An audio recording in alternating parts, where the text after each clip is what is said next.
Okay, the moon night का episode 5 आ चुका है और ये बहुत ही ज़्यादा बेहतरीन था क्योंकि अब हमें काफ़ी कुछ पता चल चुका है मार्क स्पेक्टर के बारे में कि आखिर वो मून नाइट कैसे बना और स्टीवन कहाँ से आया और वो करंटली जिस असाइलम में है वो कौन सी जगह है। तो जैसा कि मैंने अपनी पहली थ्योरी में बता दिया था कि असाइलम उसका सोल प्लेन हो सकता है और टॉरेट यानी कि हिप्पो गॉडेस ने भी कंफर्म किया कि हर इंसान का सोल प्लेन यानी कि उसकी आफ्टर लाइफ में जो वो जगह देखता है वो अलग अलग होती है। जैसे कि उसने ब्लैक पैंथर की आफ्टर लाइफ का जिक्र किया था यानी कि एंसेस्टर प्लेन, जहाँ पर तुम्हें अपने एंसेस्टर्स दिखाई देते हैं जैसा कि ब्लैक पैंथर को नजर आए थे। मार्क की जो ये आफ्टर लाइफ की जगह है ये है एक मेंटल असाइलम और यहाँ पर इसकी दबी हुई है सारी की सारी मेमोरीज और इन्हीं मेमोरीज में मिलते हैं हमें बहुत सारे जवाब जिसको हम जानना चाह रहे थे शुरू से।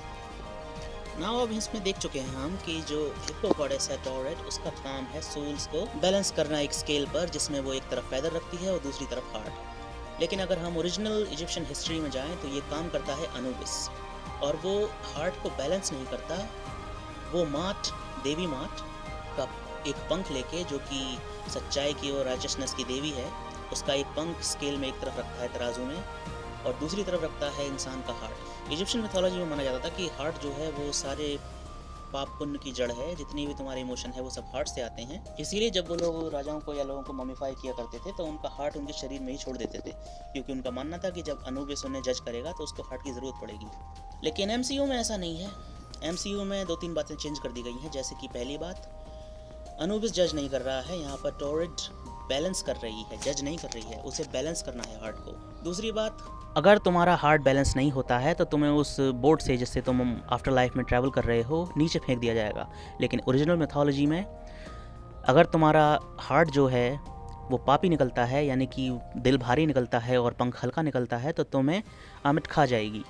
और अगर तुम्हारा दिल हल्का निकलता है यानी कि वो पंख भारी निकलता है और तुम्हारा दिल हल्का निकलता है तो तुम्हें आफ्टर लाइफ में जाने दिया जाएगा। तो ये चीज़ तो एमसीयू ने यहाँ पर चेंज कर दी। यहाँ पर हमारी हिप्पो गॉडेस कोई जज नहीं कर रही है, वो बस बैलेंस कर रही है। लेकिन सवाल ये उठता है कि फिर अनुबिस कहाँ है। अब हम जानते हैं कि आमिट को कैद कर दिया गया है, वो इस शो की मेन विलन है, तो ये पॉसिबल है कि वो जिसके लिए काम करती थी यानी कि अनुबिस, उसकी नौकरी भी चली गई और नई जॉब मिल गई है हमारी हिप्पो गॉडेस टॉरेट को। और अगर तुम इस बात पर गौर करो कि वो अपने साथ बहुत सारे पर्चे भी लाई थी लाइन्स पढ़ने के लिए, तो ये बात साफ़ हो जाती है कि ये उसकी नई नई जॉब है और उसे क्या बोलना है कब बोलना है ये उसे पढ़ना पड़ता है।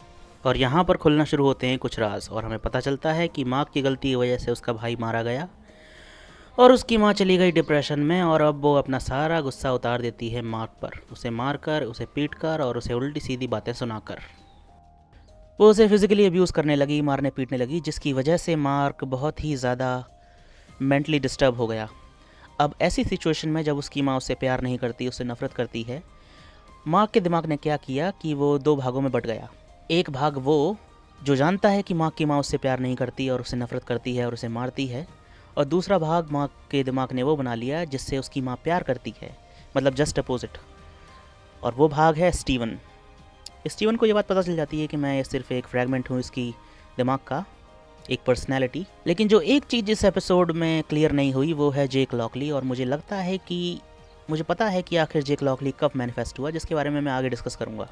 बाद में हम देखते हैं कि आसमान से पर्पल कलर्स की लाइट गिर रही हैं और पर्पल कलर का मैजिक मतलब आमिट, क्योंकि हैरो भी पर्पल कलर का मैजिक यूज़ करता है तो ऑब्वियसली ये आमिट है। और हिप्पो ये बात कंफर्म भी कर देती है कि सोल्स को बिना जज किए ही डुआर्ट में फेंका जा रहा है, जो कि बिल्कुल भी अच्छी बात नहीं है। इसका मतलब आमिट आज़ाद हो चुकी है और वो टेक्निकली जीत चुकी है, और क्योंकि वो अब जीत चुकी है तो उसको कैसे रोकेगा अपना हीरो ये तो आगे के एपिसोड में ही पता चलेगा। लेकिन बात कर लेते हैं उस चीज़ की जो इस एपिसोड में क्लियर नहीं हुई, वो है मार्क की तीसरी पर्सनैलिटी जेक लॉकली।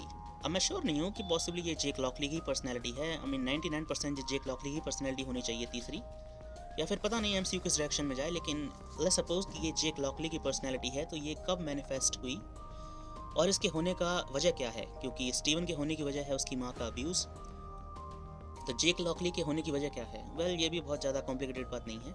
जेक लॉकली के होने की वजह भी उसकी माँ ही है, क्योंकि जब उसे उसकी माँ के द्वारा फिजिकली अब्यूज़ किया जा रहा था, मारा पीटा जा रहा था, तो वो गुस्सा भी तो कहीं जाना था ना।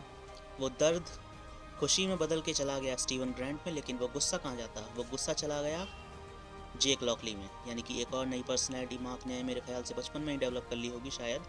वो होगी जेक लॉकली की, जो उसके गुस्से को दर्शाती है जो उसे उस टाइम आता होगा जब उसे मारा पीटा जाता होगा। तो एक पर्सनैलिटी जो माँ को अच्छा समझती है, उससे प्यार करती है उसकी माँ, ये सब जानती है। दूसरी जो मेन पर्सनैलिटी माँ की, जो सब सच्चाई जानती है कि उसकी माँ कैसी थी।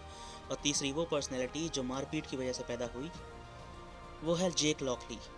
और ये काफ़ी खतरनाक पर्सनैलिटी होने वाली है। इसको तुम इस तरीके से समझ सकते हो कि ये मार्क स्पेक्टर का हल्क है।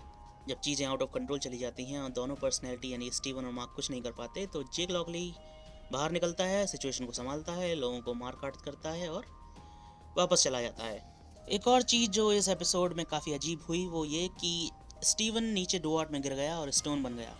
इससे कुछ सवाल तो खड़े हो जाते हैं, लेकिन फिलहाल आगे बात करते हैं। और मार्क पहुंच गया फील्ड ऑफ रीड्स में, यानी कि वो आफ्टर लाइफ में ट्रैवल करने के लिए तैयार है, या फिर पहुंच चुका है, I am not sure. Problem यह है कि उधर हमें तबाही मचा रही है और यहाँ मार्क को अपनी हैप्पी एंडिंग मिलने वाली है, जो कि ऑब्वियसली मिलेगी नहीं। एपिसोड 6 में कुछ और ही होने वाला है। लेकिन सवाल ये उठता है कि अगर वो अपनी बॉडी में इस टाइम पे वापस जाता है तो क्या स्टीवन की पर्सनैलिटी उसके साथ होगी, जो कि डुआर्ट में पत्थर बन चुकी है। और वैसे भी उसे अपनी बॉडी में वापस जाने के लिए ज़रूरत है वेल ए हिप्पो गॉडेस डुआर्ट की, और दूसरा खोनशू के पत्थर से वापस गॉड बनने की। अब खोनशू पत्थर से गॉड कैसे बनेगा इस बारे में मैं श्योर नहीं हूँ। जहाँ तक मेरा अंदाज़ा है उसे बाहर निकाल ले शायद लेला, या फिर वो अपने आप बाहर निकल जाए, कौन कह सकता है कि क्या होने वाला है। एनीवे, जो भी सवाल हैं वो अगले एपिसोड में क्लियर हो ही जाएंगे। तब तक के लिए इंतज़ार करो, थ्योरीज सोचते रहो, बनाते रहो, इससे टाइम पास होता है और शो में आगे क्या होने वाला है इसके लिए एक्साइटमेंट बनी रहती है। तो तुमसे मिलता हूँ मैं अपने अगले वीडियो में। Till then take care and bye bye.